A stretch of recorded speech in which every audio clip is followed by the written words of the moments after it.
वृक्षाय नमः, वृक्षाय नमः, वृक्षाय नमः। 5 तत्वों को मैं दंडवत प्रणाम करता हूँ।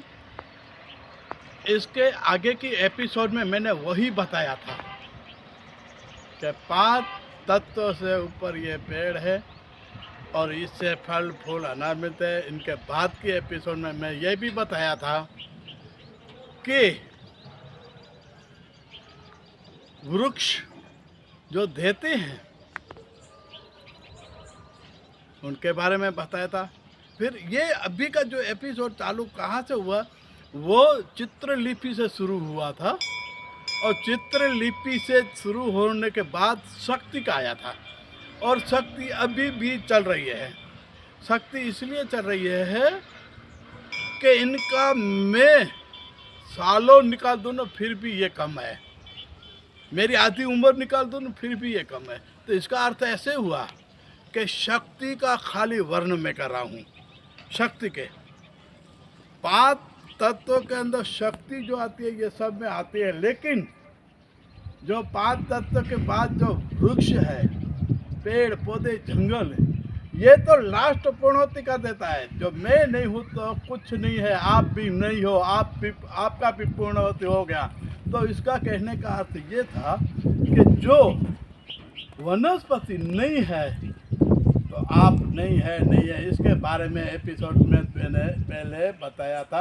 अभी का एपिसोड में मैं ये बताऊंगा कि शक्ति के ही बारे में आपके पास क्या है जो उनको दे रहा है। मैं वही बताया था कि अभी बीमारी के बाद जो कोरोना में ऑक्सीजन भी चाहिए, वो भी इंसान को बहुत हार मारी हुई थी और वो सिर्फ पेड़ ही दे सकता है। इसी तरह मैं इसके आगे के एपिसोड में बार बार ये पेड़ को बता रहा हूँ कि ये आवश्यक है, ज़रूर है, और इनके अलावा दुनिया के अंदर विनाश है। हाँ, अभी मैं वही बता रहा हूँ कि आपने इनको क्या दिया। बहुत बड़ी बात है, आपने इनको क्या दिया? कुछ नहीं दिया। यहाँ से मैं बाकी का एपिसोड चालू करता हूँ। मैं उस टाइम भी बोला था कि आपने दिया तो क्या दिया? कुछ नहीं दिया है। जो आपने उठाया वही यहाँ से उठाया। फिर आपने क्या किया? उनको दिया। तो आपने क्या दान किया? आपका दान कहाँ हुआ कि आपने दान किया? सिर्फ आपने जुल्म, आपने तड़पाई, आपने लोगों का छीना। आज भी आप देख सकते हो कि जो कुदरती 5 तत्व मिला हुआ है और कोई जीव जंतु जानवर से लेकर छोटे छोटे कीटक से लेकर किसी ने किसी के ऊपर अपना हक नहीं जमाया है।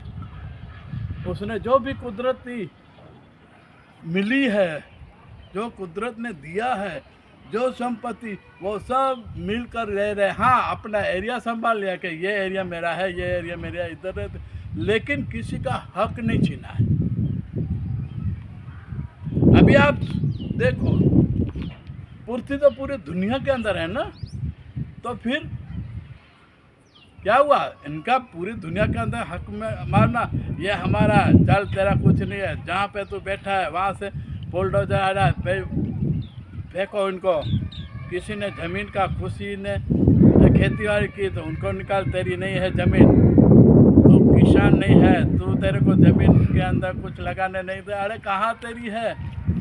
जहाँ जिधर जिसको जहाँ पैदा किया है ईश्वर सर्वोपरि, जो भी शक्ति, उस ज़मीन पे उनका हक होना चाहिए। नहीं कि रेता कहाँ है और जहाँ पैदा हुआ उन पे ही हक ठोका जमा कर बैठ गया। तो आपके बाप की है कि ये जहाँ भी बैठते हो आप क्या कर रहे हो? आपका तो कोई मिलकर का, आपका कोई है तो नहीं ना। तो आपने क्या किया? रहते कहाँ हो, कहाँ की बात हो, कहाँ कहाँ का, जो जहाँ जिससे पूरे जंगल के वैरण के कहीं भी वो पैदा हुआ, वहाँ पे ये जन्म लिया, वो जन्म के हिसाब से उसको वही का मालिक वही हुआ। लेकिन क्या किया? वो मालिक तो एक साइड में पड़ा रहा, दूसरे को आकर अपना हक जमा दिया, ये मेरा है, आप टैक्स भरो, विकोटी भरो, ये भरो, वो भरो, ये भरो। आप बेचते, आप सुविधा दो कि नहीं दो उससे मतलब नहीं है। आप उनको वहाँ सुख चैन से जीने भी नहीं देते। इसके बाद के एपिसोड में मैं यही बताऊंगा।